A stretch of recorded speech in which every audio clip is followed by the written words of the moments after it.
Kabanata 241. Tumingin si Kingsley sa emergency room. Sa tagal ng pagkakakilala niya kay Benjamin, hindi pa niya nakita si Benjamin sa ganoong kalubhanang kalagayan bukod sa isang pagkakataon na naaksidente ang huli sa field operation. Maliban doon, noon pa man ay malusog si Benjamin, at hindi man lang siya sipon. Pero ngayon nagkakaroon siya ng anaphylactic shock. Huwag kang mag-alala, si Sean ay isang kamanghamanghang doktor. Kaya niyang iligtas ang kahit sino kahit nabitin ang buhay ng pasyente sa isang hibla, sabi ni Kingsley upang aliwin ang sarili nila ni Erisa. Tumingin sa kanya si Erisa at tumango. Hindi na siya kinakabahan gaya kanina pagkarating ni na Kingsley at Sean. Kasalanan ko ang lahat ng ito. Kung hindi ako naghanda ng NATO fist para sa kanya, wala siya sa ganitong sitwasyon. Ikaw ang nagluto ng ulam. Nagtatakang tanong ni Kingsley. Tumango si Erisa bilang sagot sa tanong niya. Sa puntong ito, napuno siya ng panghihinayang. Kung mamatay siya dahil dito, hinding-hindi ko mapapatawad ang sarili ko. Paano ko nga ba dadalhin ang sarili ko na tingnan ang mga mata ng mga bata sa hinaharap kung may mangyari sa kanya? Nagsimulang lumuha ang mga mata niya. Napataas ang kilay ni Kingsley nang makitang umiiyak ito. Talagang nag-aalala siya sa kanya. Tuwang-tuwa si Benjamin kung malalaman niya kung gaano nag-aalala si Erisa. Huwag ka masyadong mag-isip. Sabay natin siyang hintayin. Huwag kang mag-alala. Hindi siya ganoon kadaling matatalo ng isang allergy lang, casual na sabi ni Kingsley. Lumingon siya sa direksyon ng emergency room. Ang gusto lang niya ngayon ay makitang ligtas na lumabas si Benjamin mula sa emergency room. Napabuntong hininga si Kingsley at sumandal sa dingding habang nasa bulsa ang mga kamay. Nakatingin din siya sa emergency room. Iniisip ko kung ano ang kalagayan ni Benjamin ngayon. Dapat okay lang siya, diba? Nilingan muli ni Kingsley si Erisa. Naalala niya ang una nilang pagkikita. Noon, siya ay talagang kalmado at composed. Gayunpaman, ito ang unang pagkakataon na nakita niya itong kinakabahan at nag-aalala. Walang pag-iisip, kinuha niya ang kanyang telepono sa kanyang bulsa at kinuhanan siya ng litrato ng hindi niya nalalaman. After that, he kept his phone na parang walang nangyari. Nawala nang masabi ang mga bodyguard. Sinaman sila ng tingin ni Kingsley at nag-iwas sila ng tingin. Makalipas ang isang oras, sa wakas ay nakalabas na si Benjamin sa emergency room. Nakahiga pa rin siya sa hospital bed na may IV drip. Bagamat ligtas na siya sa kritikal na kondisyon, hindi pa rin siya nagkakamalay, at hindi pa rin nawawala ang pamamaga sa kanyang mukha. Dali-dali namang umakyat si Erisa para tanungin ang doktor. Doktor, kumusta po siya? Laking gulat ni Kingsley nang makita ang itsura ni Benjamin. Okay lang ba siya? Tanong niya agad kay Sean. Magaling na siya, sabi ni Sean at nakahinga ng maluwag. Laking gulat niya sa itsura ni Benjamin nang pumasok siya sa emergency room kanina. Si Benjamin ay kumain ng labas na NATO. Kung hindi siya dinala ni Erisa sa ospital sa oras, baka hindi siya umabot. Huwag kang mag-alala, nalinis na namin lahat ng nasa tiyan niya.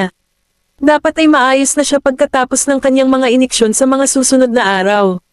Siguraduhin na hindi siya kumakain ng anumang pagkaing mayaman sa protina, lalo na ang natto at mollusks, sabi ng punong doktor kay Erisa. Mabilis na tumango si Erisa at sinabing, okay, doktor, tatandaan ko yan. Maraming salamat. Ilipat na natin siya sa ward para makapagpahinga siya, sabi ng direktor sa isang nurse, at itinulak ng nurse ang hospital bed papunta sa ward. Mabilis namang sumunod si Erisa sa likuran nila. Bakit hindi ko alam na allergy siya sa bagay na iyon? Tanong ni Kingsley kay Sean. Now you do. Tumingin sa kanya. Si Sean bago tumungo din sa ward. Okay na ba talaga siya ngayon?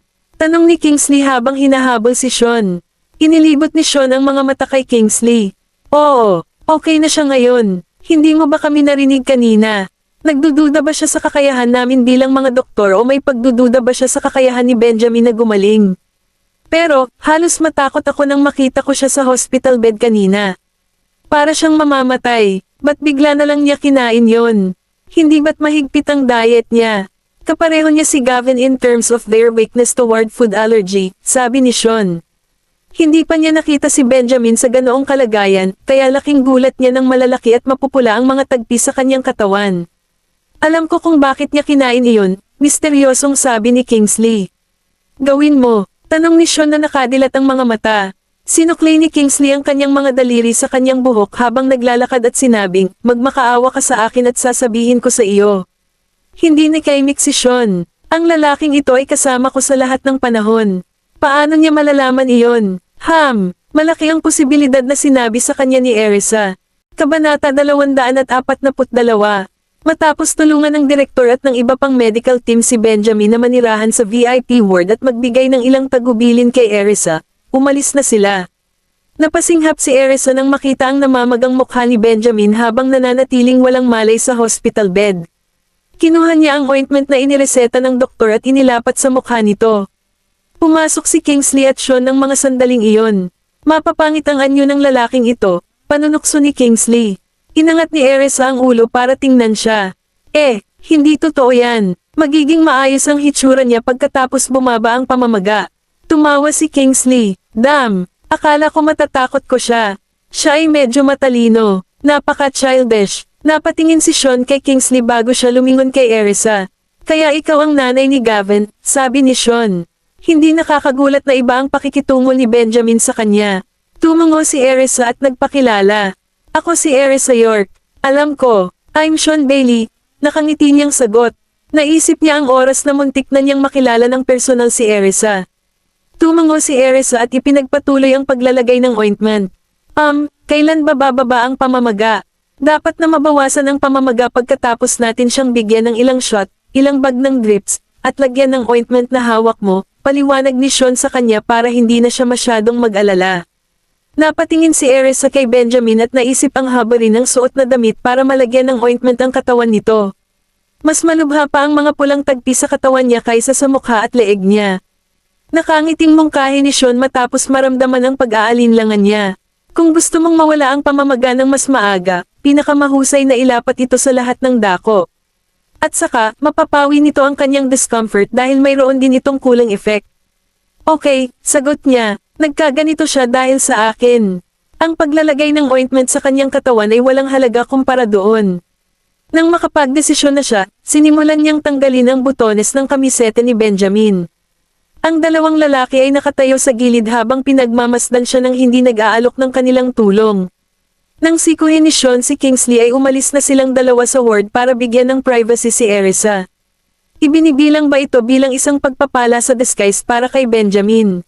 Pang-aasar ni Kingsley habang hinihimas ang baba at baka sa mukha niya ang kalokohan.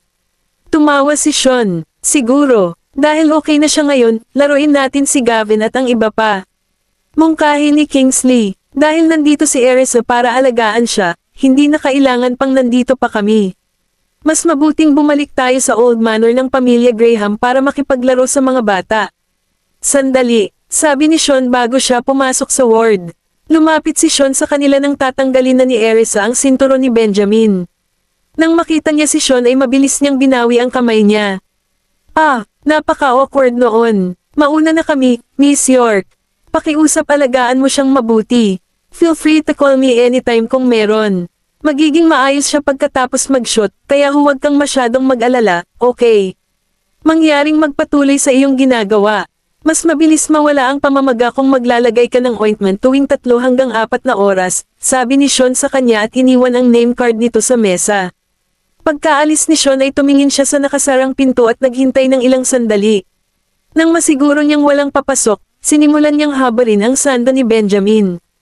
Nakapangangilabot ang tanawin ng lahat ng pulang tagpi sa kanyang buong katawan. Niwala siyang oras para tingnan ang katawan nito. Sa halip, mabilis niyang nilagyan ng ointment ang harapang bahagi ng katawan nito. Kapag tapos na siya, ginawa niya ang parehong bagay sa kanyang likod. Habang naglalagay siya ng ointment sa baywang niya, biglang may humawak sa kanyang mga palso. Aray! Bulalas niya nang maramdaman niyang halos mabitak ang buto niya. Inangat niya ang ulo niya at nanikip ang puso niya nang makita niyang nakatitig sa kanya si Benjamin. Nagkamalay na siya. Ano sa tingin mo ang ginagawa mo? Nakakunot ang noo niyang tanong nang makitang siya iyon. Nilagyan kita ng ointment. Sagot niya. Gulat na gulat sa kanya ang titig nito. Kumikislap ang kanyang mga mata. Nang makita niya ang hiyubot-hubad niyang katawan, nagtaas siya ng kilay at tinitigan siya. Pwede bang bitawan mo ang kamay ko? Namula si Erisa at pilit na pinipigilan ang sakit sa kanyang palso. Masakit yon. Alam mo bang napakalakas ng hawak mo? Binitawan siya ni Benjamin nang mapansin niyang hawak pa rin niya ang kamay niya. Nang makalaya na ang kanyang kamay ay mabilis niyang minasahe ang kanyang palso. May pulang singsing sa paligid. Kabanata 243. Bakit wala kang sinabi kanina? Tanong niya sa malalim na boses habang nakakunot ang noo. Ginawa ko. Bulalas nito at sinaman siya ng tingin. Sino ang makakarinig nito kapag napakahina ng boses mo? Ngumuso siya. Hindi siya nakaimik. Ikaw ang nanakit sa akin, pero pinagtatanggol mo ang sarili mo. Higa ka ng maayos. Hindi pa ako tapos, sabi niya habang tinatapik ang mga hita niya. Sa sandaling ginawa niya iyon, nagdilim ang kanyang tingin. Pinisil niya ang ilang mga ointment sa kanyang mga daliri at sinimulang ilapat ang kanyang likod. Ramdam na ramdam niya ang lamig ng ointment pagkalapat niya nito. Maliban sa paglamig ng pamahid, nakaramdam siya ng kaunting pamamanhid. May kung anong kumislap sa kanyang mga mata habang hinahabol ang kanyang paghinga. Naramdaman ni Erisa na medyo umuusok na ang atmosphere kaya binilisan niya. Hindi niya ito masyadong inisip noong wala pa ring malay si Benjamin, ngunit nang tingnan siya nito habang naglalagay ng ointment sa katawan nito, hindi niya maiwasang mapahiya. Namula ang mukha niya. Tinutulungan mo ba akong kumamo sa mga bahaging nangangati? Tanong nito habang nakatitig sa kanya ng singkit na mga mata. Bumilis ang tibok ng puso niya, at ngumisi siya. Kaunti na lang, sabi niya at mabilis na inilapat ang mga patch sa kanyang mga hita bago niya inilagay ang ointment. Pagkatapos niyang gawin iyon, inabot niya ang kumot at tinakpan siya nito. Mas mabuti iyon. Mas normal ko na siyang tingnan ngayon. Gusto mo bang uminom ng tubig? Tanong niya para basagin ang katahimikan. Bakit niya ako tinatitigan ng ganyan? Ano ang tinitingnan niya? Manam. Mabilis na inayos ni Erisa ang ulo ng hospital bed at naglagay ng unan sa kanyang likod. Nang matapos niya iyon ay bumuhos siya ng isang basong tubig para sa kanya. Medyo napatulala si Benjamin sa kanyang pagsunod. Nagigilty ba siya sa nangyari sa akin? Nang ilapat niya ang baso sa bibig nito, nakainom siya ng ilang mabilis na lagok. Dahan-dahan. Bulalas niya, natatakot siyang mabulunan siya. Kukuha ba ako ng straw para sa iyo? Tanong niya, inangat ni Benjamin ang kanyang ulo at muling tinitigan siya ng masama. Bumilis ang tibok ng puso niya bilang tugon. Tinatrito mo ba ako na parang bata? Ano, hindi, mas madaling uminom ng straw sa ganitong kondisyon, tanggi niya sabay iling kaagad. Kung tutusin, ganyan niya inalagaan ang kanyang mga anak noong sila ay may sakit. Gayunpaman, hindi niya sasabihin iyon sa kanya. Sandaling sumulyap si Benjamin sa kanya bago niya kinuha ang baso sa kanya at uminom ng mag-isa. Nang makita ni Erisa kung paano nagtaas baba ang bukol sa kanyang lalamunan habang umiinom sa baso, hindi niya maiwasang maakit sa paggalaw na iyon. Nagningning ang mata niya. Parang nabawasan ang pamamaga sa mukha at leeg niya. Gusto mo pa ba? Hindi, sabi niya at binigay sa kanya ang walang laman na baso. Naagad naman itong kinuha sa kanya at itinabi.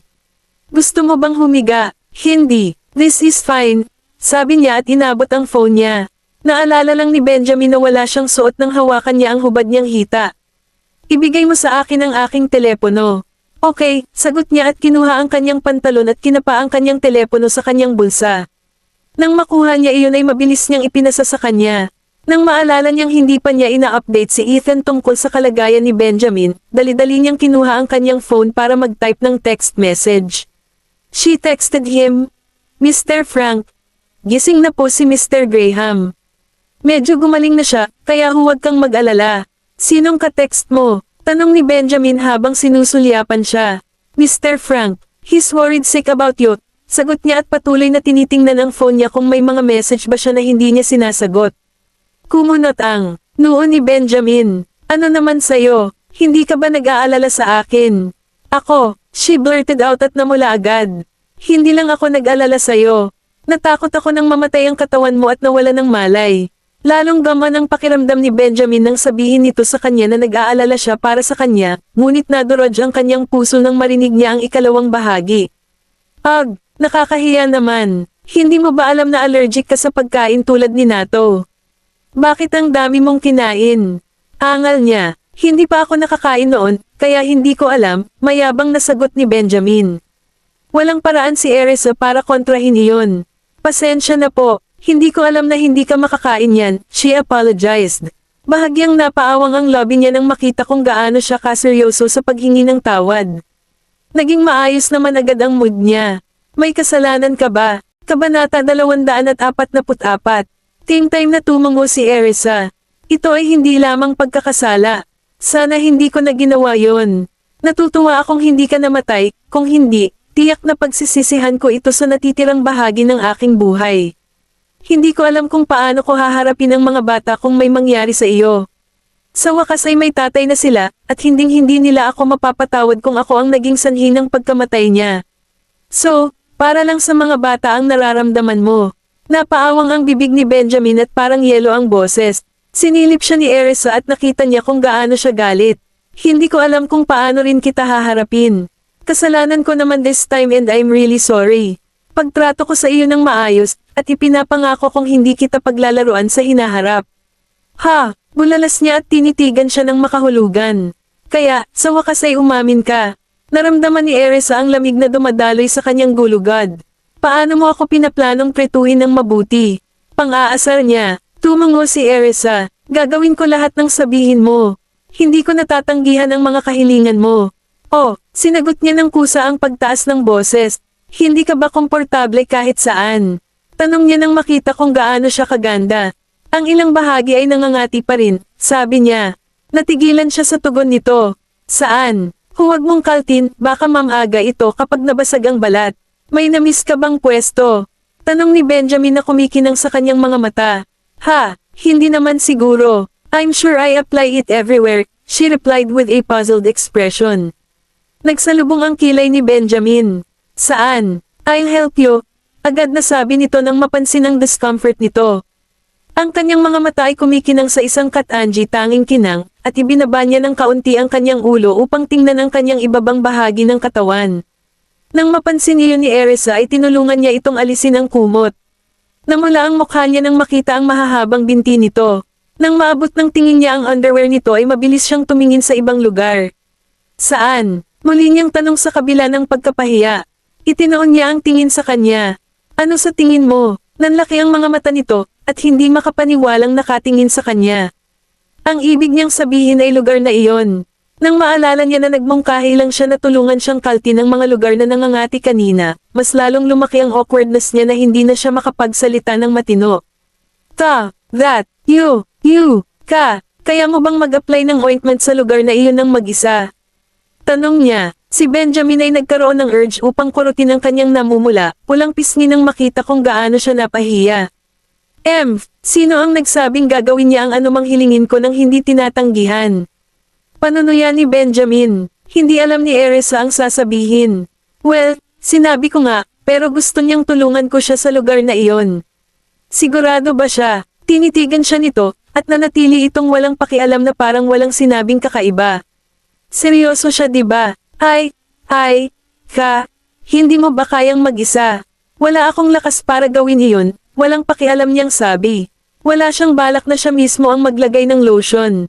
Sino kaya ang niloloko niya sa sobrang lakas ng pagkakahawak niya sa wrist ko kanina? Nagmura si Erisa sa kanyang puso.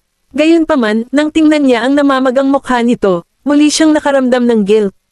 Lumipat siya sa kama na may masakit na ekspresyon. Napansin ni Erisa na inabot nito ang kanyang temperatura gamit ang kanyang kamay. Nilalagnat pa siya. Huwag mo akong hawakan ayon sa gusto mo. Pinandilatan siya nito. Napaawang ang labi ni Erisa. Tinitingnan ko lang kung nawala na ang lagnat mo. Humiga ng maayos. Gagawin ko. Gagawin ko. Naisip niya matapos makita kung gaano siya kaawa-awa dahil sa kakulangan sa ginhawa. Napasulyap si Benjamin kay Erisa at humiga sa kanyang likuran. Kinuha ni Erisa ang ointment, pinaikot ito, at pinisil ang ilan sa kanyang mga daliri. Pagkatapos nito, sinimulan niyang ilapat ito kay Benjamin habang ibinaling niya ang kanyang mukha upang tumingin sa ibang lugar. Sa tingin mo saan ka humahawak? Siya half bilang siya tension up. Naramdaman niya ang alon ng init na bamalat sa kanyang buong katawan mula sa loob ng kanyang mga hita na hinawakan ni Erisa. Oh! Natarante si Erisa. Napakurap siya nang matukoy ang eksaktong posisyon ng organ nito habang tinitiyak na hindi niya ito makikita ng malinaw. Pagkatapos, pinuntirya niya ito, hinayla ang kanyang damit na panloob, at sinimulang lagyan ng ointment habang mariing pinipiga ang kanyang mga mata. Benjamin, pervert ka, scumbag, bastard. Panay ang pagmumura niya sa isip niya. Inilapat niya ito sa kanyang bahagi ng mabilis hanggat kaya niya at nagtungo sa banyo para maghugas ng kamay. Pervert ka. Nagpatuloy siya sa paghuhugas ng kanyang mga kamay gamit ang sabon ng sunod-sunod. Kabanata 245. Erisa, Tawag ni Benjamin, at kinilig siya. Ano ito? Tanong nito habang nakatitig sa kanya habang papalabas ng restroom. Salamat sa Diyos at nagtalukbong siya ng kumot. Hindi ko alam kung gaano kakayanin ng puso ko kung hindi siya. Tulungan mo ako sa mga damit ko. Bakit kailangan mong magsuot ng damit? Nagtatakang tanong niya. I want to go to the restroom, sagot niya habang nakatingin sa kanya. Dahil hindi siya makatanggi doon, sumunod siya. Tinulungan niya itong umupo ng tuwid, kinuha ang mga damit nito na nakalatag sa gilid, at tinulungan siyang isuot ang mga iyon. Tiniyak niyang iwasan ang lugar na nakakabit sa pagtulo nang tulungan siya nito sa gawain. Maya-maya, sinimulan niyang i-button ang shirt niya. Bagamat naka-shirt siya, makikita pa rin ang malakas at matigas niyang dibdib. Isang sexy na eksena iyon. Kung hindi dahil sa mga pulang patlang sa kanyang katawan, lahat ng tumitingin sa kanya ay makukulam sa eksena. Sa kabutihang palad, ang amoy ng pamahid ay pinigilan ang kanyang mga iniisip mula sa pagtakbo ng ligaw, at ipinagpatuloy niya ang pagbutton ng kanyang damit. Tumayo si Benjamin sa kanyang harapan at tinitigan siya dahil sa pagkakaiba ng kanilang taas. Napansin niya ang facial features nito, at kumislap ang tingin niya nang malanghap niya ang malagatas na halimuyak nito. Nang i-button ni Erisa ang huling butones na pinakamalapit sa kanyang leeg, tinanong ni Benjamin, sinisikap mo ba akong sakalin? Masyado bang masikip? I'll unbutton it then, suhestyon nito matapos siyang tingnan. Inalis niya ang pinjutan sa itaas. Talagang masunurin siya ngayon. Undo one more button, mahina niyang sambit. Matapos niyang tanggalin ang dalawang butones, tumambad ang kanyang kaakit-akit na collarbones. Mas maganda ba? Oo, bilasan mo, sagot niya. Sa susunod na sandali, kinuha ni Erisa ang kanyang pantalon, ngunit patuloy siyang umupo doon nang hindi gumagalaw. Itaas mo ang iyong mga paa, hinimok niya nang makitang hindi siya nakikipagtulungan. Saglit na tumingin sa kanya si Benjamin bago isa-isang itinaas ang kanyang mga paa. Makalipas ang ilang oras, nag-isip siya ng ibang paraan para tulungan itong isuot ang kanyang pantalon. Maya-maya yumuko ito at tinulungan itong magsuot ng pantalon. Nang malapit na siyang matapos, sinenyasan niya itong tumayo para hilahin ang pantalon nito pataas at i-zip ang pantalon nito para sa kanya. Mahinang sunggal ni Benjamin na ikinagulat niya. Pwede ka bang maging malumanay kapag ginawa mo iyon? Sabi niya sabay clenched teeth. Baka mawala ng function ang organ ko kapag hinayla mo ng sobrang higpit ang pantalon ko. Hindi ko sinasadya, bulalas niya. Namula ang buong mukha niya at hindi man lang niya tinulungang i-button ang pantalon niya at isuot ang sinturon. Walang makatiis sa kaseksihan na nagmumula sa kanyang katawan. Iniwas niya ang kanyang tingin, hinawakan ng tumulo gamit ang isang kamay, at hinawakan siya sa isa pa. Hindi nagtagal, nakarating na sila sa restroom. Mag-ingat ka, sabi niya. Tumingin siya sa kanya, nakita niya ang ilang pawis sa kanyang ilong, at pumasok sa banyo nang hindi nagkomento sa anumang bagay. Samantala, naghihintay si Erisa sa labas habang nakahawak sa pagtulo. Hindi niya napigilan ang sarili na pumasok sa banyo kasama siya. Pumasok ka. Ang tubo ng pagtulo ay hindi sapat na kahabaan, sabi ni Benjamin habang inilalabas ang kanyang ulo. Kinagat niya ang kanyang mga ngipin at pumasok sa banyo. Pagpasok niya ay naghahanap siya ng lugar kung saan isabit ang pagtulo. Maghintay. Pagkasabi niya noon ay narinig niya ang lagaslas ng tubig. Lumingon siya sa direksyon ng tunog at nakita niya itong nakatayo sa harap ng toilet seat. Nataranta, mabilis siyang lumingon sa ibang direksyon. Namula ang mukha niya hanggang sa leeg niya. Diyos ko, ano ang nakita ko? Sa kanyang puso, saludo siya sa lahat ng mga manggagawa sa pangangalagang pangkalusugan sa mundo. Kailangan nilang pagdaanan ito araw-araw. Sa kanila, ito ay dapat na wala, tama. Gayunpaman, hindi siya isang healthcare worker, kaya malinaw na hindi siya maaaring manatiling kalmado tulad ng ginawa nila. Sabay kuyom ulit ng mga kamao. Hindi ba siya makapaghintay ng kaunti pa? Mabilis na isinuot ni Benjamin ang kanyang pantalon at naghugas ng kamay. Nang mapansin niya ang pulang-pula nitong mukha ay muling napangiti ang mga labi nito.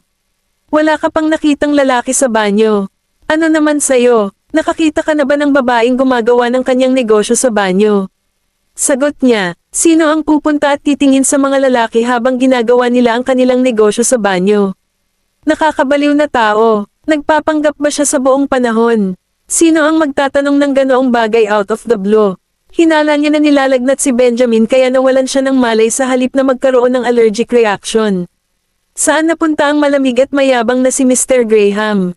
Good to know, sagot ni Benjamin habang nakataas ang kilay. Natuwa siya sa sagot nito.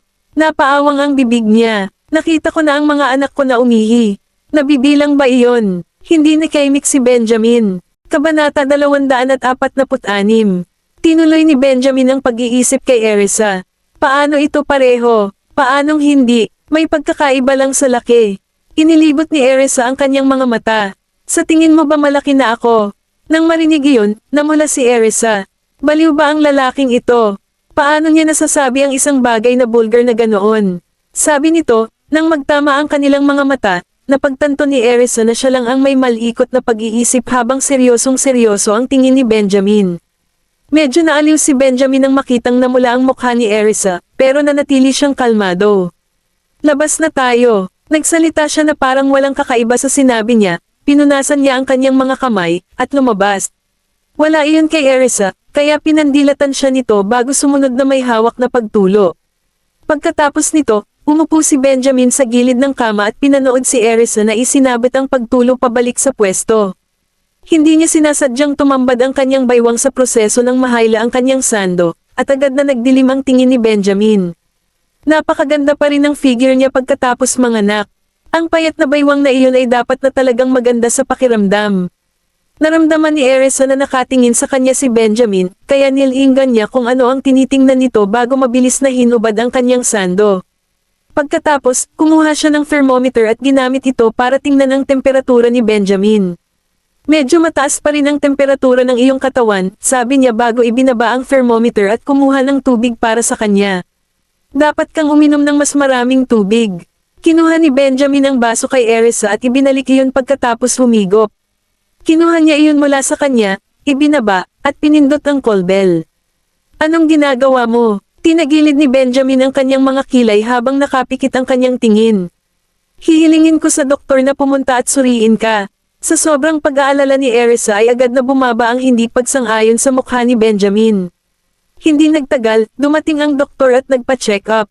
Bumubuti na ang kalagayan niya. Ang kailangan lang niya ngayon ay higit na pahinga, aniya. Inayos ng doktor ang bilis ng IV drip bago umalis. Pagkatapos nito, ginamit ni Benjamin ang kanyang telepono upang ayusin ang mga bagay mula sa trabaho habang siya ay nakahiga sa kama. Nagugutom ako, bigla niyang sabi. Ito ay halos 5, at ang tanghalian na kanyang kinain ay nalinis lahat sa panahon ng gastric lavage. Kaya, imposibleng hindi siya nagugutom. Kahit ang pinakamalakas na tao ay hindi makayanan iyon. Anong gusto mong kainin? Napatingin si Erisa sa kanya. Hindi na siya nang ahas na bigyan siya ng pagkain ng random. Ikaw ang magdesisyon, sagot niya nang magtama ang kanilang mga mata. Tumango si Erisa. Kung may kailangan ka, gamitin mo ang call bell para tawagan ang nurse, okay? Kukuha ako ng makakain mo agad. Bilisan mo. Nagsalubong ang kilay ni Benjamin. Okay. Tumango si Erisa at nilagyan ng tubig ang baso ni Benjamin bago lumabas. Napakaraming restaurant malapit sa ospital, kaya pinili ni Erisa ang pinakakalinisan at nag-order ng chicken soup. Gayunpaman, bago handa ang sopas, tinawag siya ni Benjamin. Bakit ang tagal nito? Saglit na natigilan si Erisa. Natutuwa siyang makitang napakaklingi ni Benjamin. Malapit nang matapos, maghintay lang ng kaunti. Uminom ng mas maraming tubig kung ang iyong gutom ay umaabot sa iyo. Maaari mong hilingin sa bodyguard na pumasok at buhusan ka pa kung walang laman ang baso mo. Babalik ako kaagad. Aliw ni Erisa, ngunit hindi inaasahang walang sinabi si Benjamin at tinapos na lamang ang tawag. Hindi nakaimik si Erisa habang nakikinig sa beep sound ng phone. Galit ba siya? Excuse me, tapos na ba ang sopas na in-order ko? Tanong niya sa server. Malapit nang matapos, ma'am. Iimpake namin agad para sa iyo. Sagot ng server at nagmamadaling pumunta sa kusina. Kaya, ipinagpatuloy ni Erisa ang kanyang paghihintay. Samantala, habang hinihintay ni Benjamin ang pagbabalik ni Erisa, nagpakita si Ethan. Basang-basa siya sa pawis habang nagmamadaling lumapit, nakahinga ng maluwag nang makitang gising na si Benjamin. Okay ka lang ba, Mr. Graham? Natakot si Ethan nang mabalitaan niyang nahimete si Benjamin at ipinadala sa emergency room, ngunit napakaraming bagay na dapat asikasuhin sa kumpanya, kaya hindi niya ito madalaw ng mas maaga. Salamat na lang at ligtas si Mr. Graham. Hindi ko alam kung ano ang sasabihin ko kay old Mr. Graham kung hindi. Hindi ako mamamatay ng ganoon kadali. Sinaman ang tingin ni Benjamin si Ethan. Napansin ni Ethan na hindi nasisiyahan si Benjamin, kaya tumingin siya sa paligid at tumahimik. Nasaan si Miss York? Hindi ba't sinabi niyang aalagaan niya si Mr. Graham? Galit ba siya dahil umalis siya? Kabanata 247. Bakit mo siya hinahanap? Nagsalita si Benjamin sa isang malalim na boses, na parang may pag-aari. Ilang taon nang nasa tabi ni Benjamin si Ethan, kaya natural niyang alam na espesyal si Erisa kay Benjamin. Nagtatanong lang po ako, sir. Ngumiti si Ethan. Paano napunta ang negosasyon? Naayos na ba ang lahat? Ngumuso si Benjamin. Nakaramdam agad ng pressure si Ethan. Nais nilang itaas ang presyo ng 15 sentimo. Ibig sabihin ay hindi pa nagkakaroon ng kasunduan. Nagdilim ang tingin ni Benjamin. Kung hindi sila kontento sa iniaalok namin, maghanap tayo ng makakahanap. Isang pagkakataon lang ang binigay niya sa mga tao. Mr. Graham, ngunit sila ang pinakamahusay sa merkado. Paalala ni Ethan kay Benjamin. Hindi naging problema para sa kanila ang paghahanap ng ibang kumpanyang makakasama nila. Ang problema ay ang ibang mga kumpanya ay walang kontrol sa kalidad. Gayunpaman, binaril ni Benjamin si Ethan ng isang matalim na tingin. Isang pagkakataon, at isang pagkakataon lang. Tanggihan sila. Walang nagawa si Ethan kundi tanggapin ang utos ni Benjamin. Kaya, pagkatapos niyang ibigay ang kanyang ulat tungkol sa trabaho, lumabas si Ethan at tinawagan ang kumpanya upang tanggihan sila. Nang malaman ng kumpanya na susuko na si Benjamin sa pakikipagtulungan sa kanila, natarante sila. Mr. Frank, tatanggihan ba talaga ni Mr. Graham ang kumpanya natin? Ang aming produkto ay ang pinakamahusay sa merkado. Hiniling lang namin na itaas ang presyo ng kaunti, di ba? Iyan ay hindi marami sa lahat. Hindi mo ba kami matutulungang kausapin siya? Binigyan ka ni Mr. Graham ng pagkakataon. Hindi ibig sabihin na tinanggap niya ang iyong alok kahit na hindi siya personal na dumalo sa negosasyon.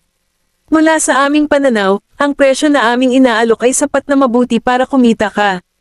Pero dahil hindi tayo magkasundo sa presyo, wala na tayong dapat pag-usapan pa. Handa nang tapusin ni Ethan ang tawag nang matapos siyang magsalita. Sandali lang, kukunin namin ang orihinal na alok. Nang marinig iyon, tumaas ang isang kilay ni Ethan. Kung ganito ka lang mapagpasyahan bago ito. Kahit tanggapin mo, hindi ibig sabihin na papayag si Mr. Graham, sagot ni Ethan sa mas madilim na tono. Kung seryoso kang magtrabaho sa amin, matutulungan kitang magtanong kay Mr. Graham. Siyempre seryoso kami. Mangyaring tulungan kami, Mr. Frank. Sige, mangyaring maghintay ng ilang sandali. Pumasok si Ethan sa loob at nagsumbong kay Benjamin. Ngumuso si Benjamin bilang tugon. Kung gusto nilang makipagtulungan sa amin, babaan ang presyo ng 15 sentimo. Palihim na napangiti si Ethan at, walang sinasabi, umalis para tumawag muli sa kumpanya. Ano, ibaba ang presyo ng 15 sentimo. Hindi makapaniwalang sigaw nila. Kung bababa tayo, nasa presyo natin. Hindi tayo kikita ng ganyan. Maaari ba itong itama ng kaunti ni Mr. Graham? Nakaramdam ng katatawanan si Ethan. Mr. Larson, inaalok ka ni Mr. Graham ng isang presyo na magbibigay sa iyo ng tubo, ngunit hindi mo sinamantala ang pagkakataon at nasaktan siya. Kung gusto mo pa ring makipagtulungan sa amin, ito lang ang pagkakataong handang ibigay ni Mr. Graham. Maglaan ng oras upang talakayin ito sa iyong koponan at gumawa ng desisyon. Hindi nagmamadali si Mr. Graham. Ngunit tandaan, ito lamang ang pagkakataong makukuha mo. Sa kabilang dulo ng telepono, si Emil ay nasa dalamhati. Masyadong mababa ang presyo na iyon. Magiging himala kung makakapag-break even tayo. Iyon ay sinabi, naisip niya na ang pakikipagtulungan sa grupong Graham ay maaari pa ring magtaas ng magandang publisidad para sa kanyang sariling kumpanya, kaya hindi lahat ito ay masama. Samantala, nakita ni Ethan si Erisa na naglalakad papunta sa kanya na may dalang bag. Saan ka nagpunta? Ngayon, Miss York. Nakangiting bati nito sa kanya. Oh, andito ka pala, Mr. Frank. Pumunta ako at bumili ng pagkain para kay Mr. Graham. Oh sige, pumasok ka agad. Kanina ka pa hinihintay ni Mr. Graham. Kaya pumunta siya para bumili ng pagkain. Hindi nakakagulat na mukhang kakilakilabot si Mr. Graham. Kailangan ba siyang makita ni Mr. Graham sa lahat ng oras? Tumango si Erisa at pumasok sa ward. Akala ni Benjamin ay si Ethan nang bumukas ang pinto, kaya nagtanong siya, paano nangyari iyon? Paano nangyari? Tumingin si Erisa sa kanya, nalilito. Huminto saglit si Benjamin at tumingin sa kanya, ibinuka ang kanyang mga labi. Anong binili mo? Bakit ang tagal nito? Napatingin si Erisa sa kanya at dinala ang bed table. Pagkatapos, binuksan niya ang thermos na mayroon siya at naghain ng isang mangkok ng sopas kay Benjamin. Hiniling ko sa kanila na gumawa ng chicken noodle soup, kaya medyo natagalan. Nagpatuloy siya sa paghalo at paghihip sa sopas bago ito inilapag sa mesa. Kabanata 248. Kumain ka na. Napatigil si Erisa. Muntik ko nang makalimutan. Bigla niyang naalala na nasa paaralan pa ang mga bata at kinuha niya ang kanyang telepono para tawagan si Gavin. Kumunat ang noo ni Benjamin matapos makitang hindi siya pinansin ni Erisa matapos niyang ibaba ang sopas para tumawag sa telepono. Sino ang tinatawagan mo? Tinatawagan ko si Gavin. Nasa paaralan pa ang mga bata, kaya gusto kong sunduin sila, Mr. Graham, sagot ni Erisa pagkatapos niyang ipihit ang ulo. Hindi na kailangan yan. I've already asked someone to go fetch them home. Kumikinang ang mga mata ni Benjamin nang magsalita siya. Kailan iyon? Nagulat si Erisa. Sa tingin mo ba ikaw lang ang nakaalala niyan? Ngumisi si Benjamin. Napaawang ang labi ni Erisa. Kailangan mo bang magalit ng ganito? Ang sabi, siya ay naging komportable matapos malaman na ang mga bata ay nasa bahay. Sakto namang kinuha ni Gavin ang phone. Mommy, nang marinig ang maliit na boses ng anak, napangiti si Erisa. Hi, sweetheart. Sabihin mo sa akin, nasa bahay ba kayo ngayon o nasa paaralan? Napapikit si Benjamin nang marinig iyon. Nagdududa ba siya sa akin? Nasa bahay po tayo, Mommy. Medyo hindi kumpiyansa si Gavin, ngunit hindi napansin ni Erisa. Oh, nasa bahay na kayong lahat. Pagkatapos, kung kayo ay nagugutom, hilingin sa mayordomo na magluto ng isang bagay at kumain muna. Hindi ako sigurado kung kailan ako babalik, kaya kumain ka na ng hapunan mo kanina.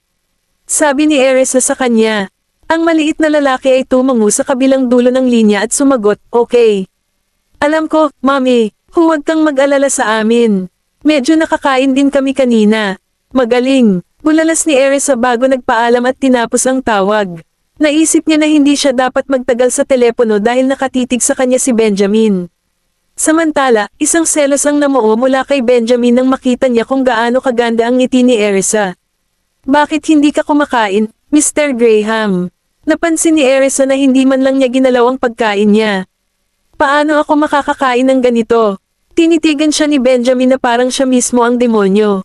Pagkatapos, itinaas niya ang kaliwang braso niya na may kalakip pa ring IV drip para magilty si Erisa. Nasa iyo ang iyong kabilang braso, tama.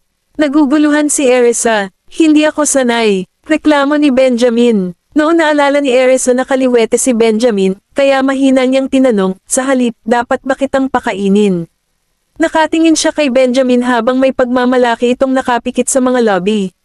Nang makitang hindi siya tumanggi, umupo si Erisa sa tabi ng kama, kinuha ang mangkok, kumuha ng isang katsarang puno ng sopas, at hinaypan ito bago inilagay sa bibig ni Benjamin.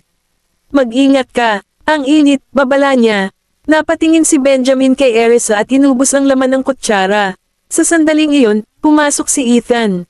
Tuwang-tuwa siya at gustong ibalita na tinanggap na ng kumpanya ang kondisyon ni Benjamin ngunit natigilan siya nang makitang pinapakain ni Erisa si Benjamin. Oh, mahal. Hiniling nga ni Mr. Graham kay Miss York na pakainin siya. Ano ito? Sinaman ni Benjamin ng matalim na tingin si Ethan. Tinanggap na nila ang kondisyon mo, Mr. Graham, agad na ulat ni Ethan. Okay, hindi nagpakita ng anumang reaksyon si Benjamin dahil inaasahan na niya ito. Labis na namangha si Ethan. Si Mr. Graham pa rin ang pinakamagaling pagdating sa negosasyon. Nasa kalingkingan niya ang mga ito. Walang sino man ang maaaring magsamantala sa kanya. Pagkatapos, sinulyapan niya si Erisa. May iba pa ba? Tumingin sa kanya si Benjamin. Sa isang iglap, nahuli ni Ethan ang kanyang drift at ngumiti, hindi, Mr. Graham. Magpahinga ka ng mabuti. Aalis na ako. Ipadala ang mga dokumentong kailangang pirmahan dito, utos ni Benjamin. Yes, Mr. Graham, sabi ni Ethan at umalis. Naiintindihan niya na gusto ni Benjamin na mag-isa kasama si Erisa. Ang sabi, bumalik lang si Ethan sa kumpanya pagkatapos mabili ang mga pang-araw-araw na kailangan para sa pananatili ni Benjamin at hiniling sa mga bodyguard na ipadala sila sa silid. Samantala, ipinagpatuloy ni Erisa ang pagpapakain kay Benjamin habang nakatitig ito sa masunuring tingin nito. Pagkatapos kumain, parang nalift ang mood niya. Kumuha ka lang ng sopas. Oo naman. Ang iyong katawan ay hindi maayos, kaya ang mamantikal na pagkain ay hindi pinag-uusapan. Nagustuhan mo ba ang sopas? Pinakain ni Erisa si Benjamin ng isa pang kutsara. Ayos lang. Si Benjamin ay partikular na mapili pagdating sa pagkain, ngunit dahil siya ay nagugutom at walang kusina sa lugar na ito ay sapat na. Kabanata 249. Kumain ka muna dito. I will make you something good tomorrow, saad ni Erisa. Mahinang ngumuso si Benjamin bilang tugon. Nahuli ang pang-iinsulto sa kanyang boses, nakaramdam ng hiya si Erisa. Pangako hindi ko nagagawin iyon. Hindi naman talaga masama ang husay ko sa pagluluto, kaya sabihin mo lang sa akin kung ano ang gusto mo o gusto mong kainin. Sigurado ka, si Benjamin ay nagpakita ng banayad na amusement sa kanyang mga mata habang nakatingin sa mayabang na babae. Oo naman, nasubukan mo na, tama. Hindi naman masama, no? Malaki ang tiwala ni Erisa sa kanyang husay sa pagluluto dahil hindi lang ito nagustuhan ng mga bata, kundi pati si Benjamin ay naubos ang laman ng kanyang plato sa ilang beses na sinubukan niya ito. Paano ka magluluto kung walang kusina dito? Paalala ni Benjamin, maaari kong gawin ito sa bahay at dalhin ito kapag tapos na ako. Sagot ni Erisa habang pinapakain siya ng sopas. Sino ang mag-aalaga sa akin kung babalik ka? Nagdilim ang ekspresyon ni Benjamin. Nasulyapan ni Erisa ang mukha at tahimik na sinabi, may mga nurse sa ospital at nasa labas lang ang mga bodyguard mo. Hindi ako mapakali na iwan ang mga bata sa bahay. May mga nagbabantay sa kanila. Balak mo ba talagang iwan ako, isang pasyente, mag-isa? Paano magiging pareho ang mga nurse? Galit na galit si Benjamin. Natigilan si Erisa sa reaksyon nito at napatingin sa kanya. Napaiwas si Benjamin sa kanyang tingin nang makaramdam siya ng hindi komportable, nakakatuwa si Erisa sa proseso. Kung gusto mong alagaan kita, sabihin mo lang. Ang galit na iyon ay hindi nararapat. Ngayon, kumain ka na. Nang marinig iyon, inis na tumingin sa kanya si Benjamin. Sige na, dapat mong tapusin ang sopas bago ito lumamig. Mananatili ako, okay. Matiyag ang sinusuyo ni Erisa ang mahirap na lalaki. Sa tingin mo ba ako ay isang 3 taong gulang na bata? Sinubukan ni Benjamin na takutin, ngunit hindi pa rin bumababa ang pamamaga sa kanyang mukha, kaya medyo nagpakyut siya. Hindi, napangiti si Erisa, hindi ko napansin iyon. Nasanay na akong makipag-usap sa mga bata. Matapos marinig iyon, tumahimik si Benjamin. At kinailangan pang suyuan si Erisa bago tuluyang bamuka ang bibig para inumin ng sabaw. Sa susunod huwag mo na akong bilhan ng pagkain sa labas. Nakakadiri, napabuntong hininga si Erisa. Paano kita gagawa ng pagkain kung hindi mo ako babalikan? Maaari kang bumalik at gawin ito bukas ng umaga. Nakalimutan mo ba na kailangan mo akong alagaan? Magiging ganito ba ako kung hindi dahil sa iyo? Galit na galit si Benjamin. Okay, okay. Alam kong kasalanan ko. Na-hospital ka dahil sa akin. Mangyaring bigyan ako ng pagkakataong tabyusan ang aking sarili sa pamamagitan ng pag-aalaga sa iyo hanggang sa ganap kang gumaling, Mr. Graham. Ngayon, buksan mo ang iyong bibig. Hinawakan ni Erisa ang mangkok at kutsara sa bawat kamay sa harap ni Benjamin na parang nagpapakain ng bata. Binigyan siya ni Benjamin ng malamig na side-eye ngunit uminom pa rin ng sopas. Wala na. Pagkatapos ng 2 mangkok ng sopas, medyo napuno si Benjamin. Ngunit may natitira pang isang mangkok, sabi ni Erisa at tumingin sa kanya.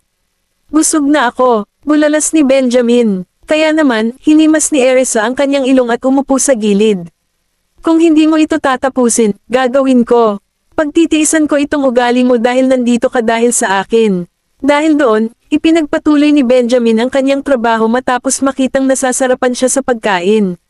Hindi ka pa nakaka-recover, kaya dapat mag-focus ka sa pagpapahinga. Makakapagtrabaho ka na kapag ganap ka ng gumaling. Sabi ni Erisa pagkatalikod niya pero hindi na siya pinansin ni Benjamin. Pagkatapos noon, inubos niya ang sabaw at naglabas ng basura. Nang makabalik si Erisa, inabala siya ni Benjamin sa bawat gawain at ginawa niya ang lahat. Siya ay nag-aalaga ng mabuti sa kanyang mga anak, kaya ang isang lalaki ay hindi gaanong problema para sa kanya. Itinuring niya lamang ito bilang isang paraan lamang upang pumatay ng oras. Maya-maya, natapos ang IV drip, kaya tinawag ni Erisa ang nurse para bunutin ang karayom. Kasabay nito, ang temperatura ni Benjamin ay bumaba, at ang pamamaga ay nawala, na nag-iiwan lamang ng mga patlang ng pula na halos hindi makatagaw sa kagwapuhan ng lalaki. Kaya medyo matagal-tagal din siyang tinitigan ng nurse. May iba pa ba? Tanong ni Benjamin na nakapikit ang tingin at madilim na ekspresyon. Kabanata 250. Binawi ni Benjamin ang braso niya sa nurse. Tapos na ang lahat, Mr. Graham. Kung hindi ka pa rin komportable sa isang lugar, mangyaring ipaalam ka agad sa amin. Medyo nailang ang nurse kaya dali-dali siyang naglinis at umalis. Tumingin si Erisa at napansin niyang dumudugo ang likod ng kamay ni Benjamin kaya agad niyang pinulot ang cotton ball na nahulog sa kama at ginamit para idiin ang lugar. Gumagamit ka ba ng isang bagay na nahulog sa kama upang pigilan ang pagdurugo? Kinagat ni Benjamin ang kanyang mga ngipin. Natahimik si Erisa sa narinig. Higa lang ito at hindi sa sahig, hindi bababa.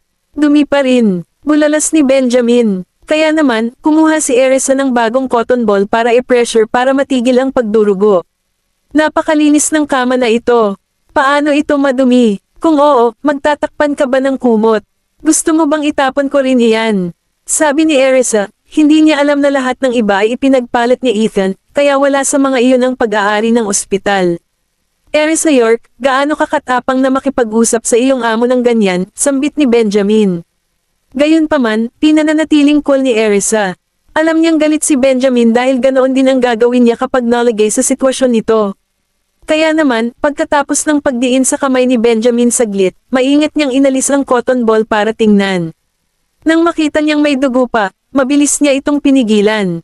Nang iangat ni Erisa ang kanyang ulo, ang una niyang nakita ay si Benjamin na nakatutok sa mga email na natanggap niya. Katangi-tangi ang mga tampok ng mukha ni Benjamin. Sa kanyang malalim na mga mata, matangos na ilong, at bahagyang nakanganga na mga labi, ang bawat bahagi niya ay naglalabas ng hangin ng pagkahari, na humihingi ng paggalang. Sa sandaling iyon, nagsimulang bumilis ang tibok ng puso ni Erisa. Pagkatapos, biglang lumingon si Benjamin at tumingin sa kanya ng matalim na tingin. Nag-e-enjoy ka ba sa view? Ayos lang. Nakaramdam ng hiya si Erisa. Medyo namumula pa rin ang mukha ni Benjamin kaya medyo kaibig-ibig. Kumuha ka ng salamin. Sinaman ni Benjamin ng malamig na tingin si Erisa. Mukha kang maganda. Hindi na kailangan iyon. Nakangiting tugon ni Erisa. Huwag mo akong ulitin, babala ni Benjamin. With that, Erisa puckered her lips and got the mirror for him. Kinuha ni Benjamin ang salamin at nakita niyang pulang-pula ang mukha niya, parang lasing na lasing. Well, ito ay mas mahusay kaysa sa dati. Nakita mo, napakagwapo mo pa rin. Hindi pangit. Mabilis siyang kinanta ni Erisa ng ilang papuri. Lihim ka bang natatawa sa itsura ko kanina? Pinaikit ni Benjamin ang kanyang mga mata at binigyan ng kakaibang titig si Erisa. Agad namang umiling si Erisa at itinanggi ito. Siyempre hindi. Hinding-hindi ko gagawin iyon. Sa totoo lang, labas siyang nababalisa. Mas mabuting huwag kang magsisinungaling sa akin. Binigyan siya ni Benjamin ng isa pang babala at inihagis ang salamin sa tabi. Pagkatapos, tiningnan ni Erisa ang oras at sinabi kay Benjamin na oras na para mag-apply ng gamot. Sinaman siya ng tingin ni Benjamin bago siya nagpatuloy sa pag-upo at ibinuka ang kanyang mga braso. Natigilan si Erisa saglit. Gusto niya ng yakap. Anong nakatayo ka dyan? Habarin mo ako. Utos ni Benjamin. Napabalik si Erisa sa realidad. Pagkasabi pa lang niya noon ay nakaramdam ng hiya at awkward si Erisa sa pag-aakalang gusto ni Benjamin ng yakap. Pagkatapos noon ay lumapit siya at sinimulang tanggalin ang butones ng sando ng lalaki. Kasabay nito, naamoy ni Benjamin ang amoy ng pabango mula sa katawan ni Erisa at napalunok. Ang titig niya sa maliit nitong mukha ay may bakas ng pagnanasa. Samantala, hinubad ni Erisa ang kamisete ni Benjamin, inilagay ito sa isang tabi, pinulot ang pamahid, at sinimulang ipahid sa kanyang katawan. Mas, malala pa ang mga pantal sa katawan ni Benjamin kaysa sa mukha nito, dahil may mga bukol pa sa buong katawan. Nang dumampi ang malamig na daliri ni Erisa sa balat ni Benjamin, bumibilis ang paghinga nito. Medyo nakikiliti at namamanhid sa kanya. Inangat ni Erisa ang kanyang ulo upang makitang mas namula si Benjamin, kaya't nagsalubong ang kanyang mga kilay. Masama ba ang pakiramdam mo? Ituloy mo lang yan. Himutok ni Benjamin na may nagngangalit na mga ngipin at mahinang boses. Oo naman. Kaya, bumalik si Erisa sa trabaho at nilagyan ng ointment ang itaas na bahagi ng katawan ni Benjamin. Gayunpaman, nang luluwagan na sana niya ang pantalon ni Benjamin, hinailan niya ang kamay nito at humiga nang nakatikip sa kanya ang kumot. Tama na. Pero kalahati pa lang tapos na tayo. Napatingin si Eres sa kay Benjamin na may pagkalito sa mga mata habang tumalikod ito at nakaharap sa likuran niya. Sa totoo lang, humihingal si Benjamin. Grabe, hinalikan niya lang ako saglit. Saan napunta lahat ng pagpipigil ko sa sarili?